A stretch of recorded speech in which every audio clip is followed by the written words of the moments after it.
Kuruppampady saint Peter and Paul's ഫൊറോന പള്ളിയിൽ Cherupushpa mission ലീഗിന്റെ നേതൃത്വത്തിൽ പെനാൽറ്റി ഷൂട്ടൌട്ട് മത്സരം സംഘടിപ്പിച്ചു. ലഹരി വ്യാപനത്തിനെതിരെ ബോധവൽക്കരണം ലക്ഷ്യമാക്കിയായിരുന്നു മത്സരം.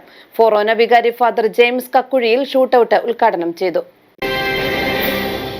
കുട്ടികളിലും യുവാക്കളിലും പ്രേക്ഷിത ആവേശവും വിശ്വാസ പരിശീലനവും വളർത്തുന്നതിനായി 1947 ഒക്ടോബർ 3 രൂപീകൃതമായ ഏറ്റവും വലിയ അൽമായ സംഘടനയാണ് ചെറുപുഷ്പ മിഷൻ ലീഗ്. സ്നേഹം, ത്യാഗം, സേവനം, സഹനം എന്നീ മുദ്രാവാക്യം ഉയർത്തി പ്രവർത്തിക്കുന്ന ഈ കൂട്ടായ്മയുടെ നേതൃത്വത്തിൽ ലഹരിക്കെതിരെ പെനാൽറ്റി ഷൂട്ടൌട്ട് മത്സരം സംഘടിപ്പിച്ചു. ലഹരി വിപത്തിനെതിരെ ബോധവൽക്കരണം സൃഷ്ടിക്കുക എന്ന ലക്ഷ്യത്തോടെ ലഹരിയോട് നോ പറയാമെന്ന സന്ദേശവുമായി Cherupushpa mission league Kuruppampady saint Peter and Paul's ഫൊറോന പള്ളിയിൽ സംഘടിപ്പിച്ച മത്സരം ഫൊറോന വികാരി ഫാദർ ജെയിംസ് കക്കുഴിയിൽ ഉദ്ഘാടനം ചെയ്തു. അസിസ്റ്റന്റ് വികാരി father Josemon Thakadiyil, retired sub ഇൻസ്പെക്ടർമാരായ Baiju Paul, Biju Thekkemalil, deacon Vipin Karuthedath, animator sister Rini Tom CMC, കൈക്കാരന്മാരായ George Parangutukudi, Baby Mandapathil, parish council secretary Shaiju Inchakkal, Sunday school HM Sijin Kottanad എന്നിവർ പ്രസംഗിച്ചു. Cherupushpa mission league Kuruppampady unit president Jennifer Joshi, vice president John Paul Shibu, secretary Anna Shibu, joint secretary Alvin George, മറ്റ് committee അംഗങ്ങളായ Elena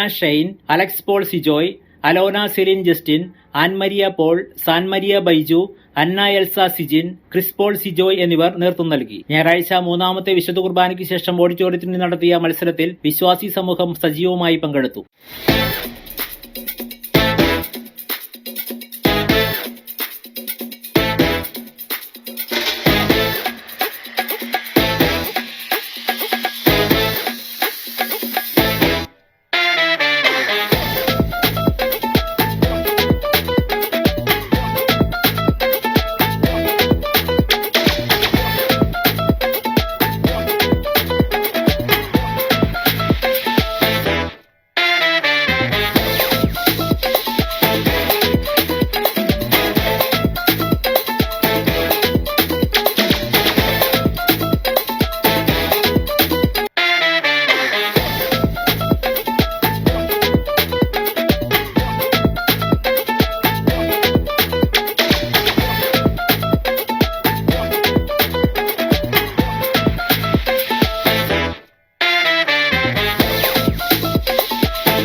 news desk, media city, Perumbavoor.